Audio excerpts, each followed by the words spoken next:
It's time to dive beneath the surface and into the minds and hearts of your favorite celebrities and pop culture icons. Welcome to Up and Adam. Hey guys, what's up? You're watching Up and Adam. My name's Adam Knoll. And for those of you who don't know me, I'm the guy bringing you guys all the weekly interviews and recaps from your favorite celebrities and pop culture influencers. But for those of you who do know me, you know that that's not why we're always here, right? Guys, if you haven't already, go ahead, smash that like button, hit the subscribe, and don't forget to hit that notification bell because you don't want to miss anything we have coming up. Okay, guys, so we are jumping right in because we've been following this case so closely since November.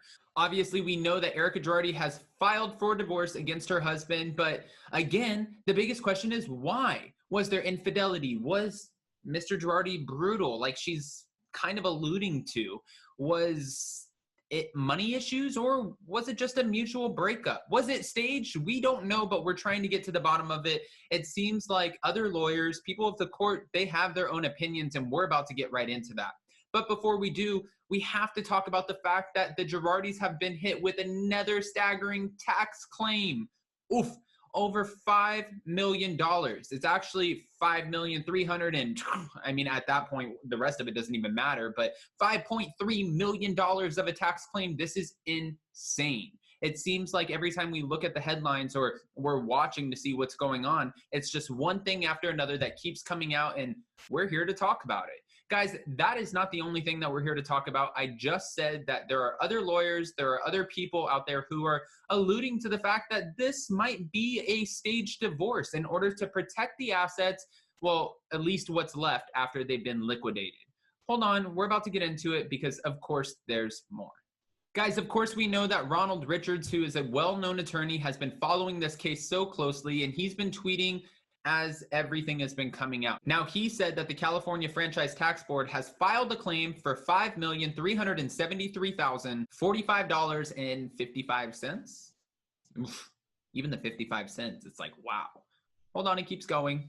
Ronald Richards tweeted that this was filed in his personal bank account, and that he can't wait to see his federal tax liability. Not only that, but he also said that this means that all of the community property between him and his soon-to-be ex-wife, Erika Girardi, is now up for grabs. Like, it's not safe. Just because they're divorcing, she can lose all of her assets as well. And people were sort of assuming that that would be the case anyways, right? Well, Mr. Girardi is not the only one who is going to court. Actually, former partners of Mr. Girardi's, Keith and David, will be attending a telephonic court hearing on March 31st. So they're going to go to court in order to talk about this alleged embezzlement case and seemingly what they know. Now, it gets better and better because we don't know what they're going to say in court yet, but we're probably going to find out if the $2 million embezzlement case, the money that came from the victims, and the families of the plane crash, $2 million, if this was used to fund Erika and Mr. Girardi's over-the-top lifestyle. And if that's the case, of course, this is going to be a huge deal. Now, everyone is already assuming that that is the case. No one is really thinking that anything else is going on. They think, hey, listen, you had anywhere from $800 to $200 and something million if you did, and now you're claiming that you're mentally incompetent. You've been diagnosed with late onset Alzheimer's, and you don't know where any of the money is. You just know that you have assets. What? People are like, wait a minute. How do you go from 200 or 80 million to nothing? That doesn't happen. Or in this case, obviously it does. But where is the money? And why is this so suspicious, right? This kind of feels like there's something not right, but we don't want to allude to anything because we're not a part of the court system, so we just have to wait and see what comes out. But what we do know is Ronald Richards continues to follow every single detail step by step, and he's kind of breaking it down, I don't want to say for us, but at least for somebody like me, as sort of law jargon for dummies. I don't want to call myself a dummy, but I don't necessarily know all of the ins and outs of the legal terms. And I really appreciate when we have attorneys like Emily D. Baker, who's been on my show numerous times, and also Ronald Richards, who are tweeting out what they know from their experience of being lawyers to be true, not true, and sort of suspicious. Now, Edelson PC has moved to take Keith and David's deposition, and oof, this is going to be a big one. Now, the new defense strategy for Keith and David is that they are unable to sue Girardi Keith in this bankruptcy, meaning they cannot sue for any of their losses. Ouch. And from what Ronald Richards says is that this motion is going to provide a lot of information for an early defense. Now, what we do know is that David is Mr. Girardi's son-in-law, and well, Keith is not. But what the question is whether or not they knew that any of this corrupt behavior was going on. How they could be working with the attorney, but not have any idea or hand in this game. It's all questionable. But again, these are the things that are going to come out in this telephonic court hearing, and this is what we're waiting for. This could be so bad. Honestly, I again, don't know my legal jargon, but I do know anybody being sued for, at this point, over 5, 10, 15, 20 million dollars. Yeah, it can't be good for anyone, especially when you're allegedly embezzling and stealing money from victims of these tragic, well, they're just tragedies, whether it was an earthquake, a car crash, a boat crash, a plane crash, a fire. I mean, horrific tragedies. Now, again, what other attorneys are alluding to is that, and it seems like that is the word of the day, because we can't say any of this is true until it's proven in a court of law, right? So it's all alleged. They're alluding. We don't actually know what's going on yet. And we don't want to sit there and completely incriminate somebody before all of the details come out. But what Ronald Richards is saying is that it seems like the mental incompetence, the divorce, which Ronald Richards is saying that he thinks is staged, it's all in an effort to pretty much avoid the consequences, the legal consequences of what actually has allegedly been done here. Ronald Richards went down the line, and it's not cute. Let's just point out what he said. 1, transfer the money to your spouse. 2, have your spouse file for divorce. 3, let firm close and fall apart. Number 4, have brother declare me mentally incompetent. Wait, there's more. Number 5, try to avoid all the consequences and seemingly trust the plan. This is too much.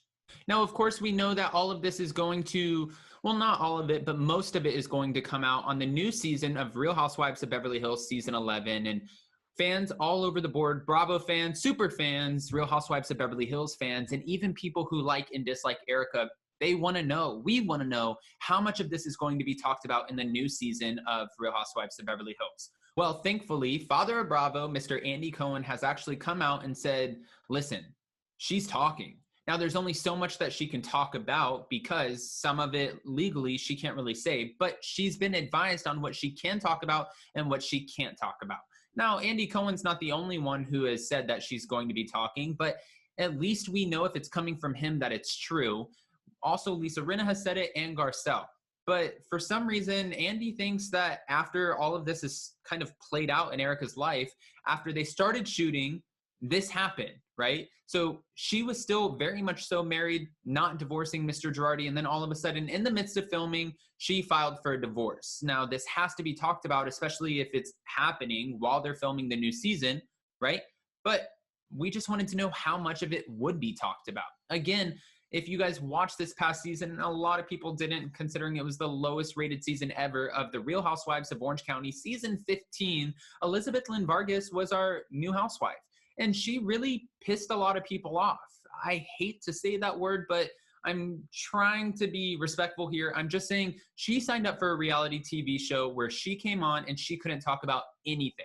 She couldn't talk about her divorce. She couldn't talk about her finances. She even admitted to lying to the women along the way in order to get them off of her back. And then finally, at the end, in a last-ditch effort, she threw out there, almost like throwing pasta at a wall to see what would stick, this part of her life, which is still tragic, where she was part of a cult.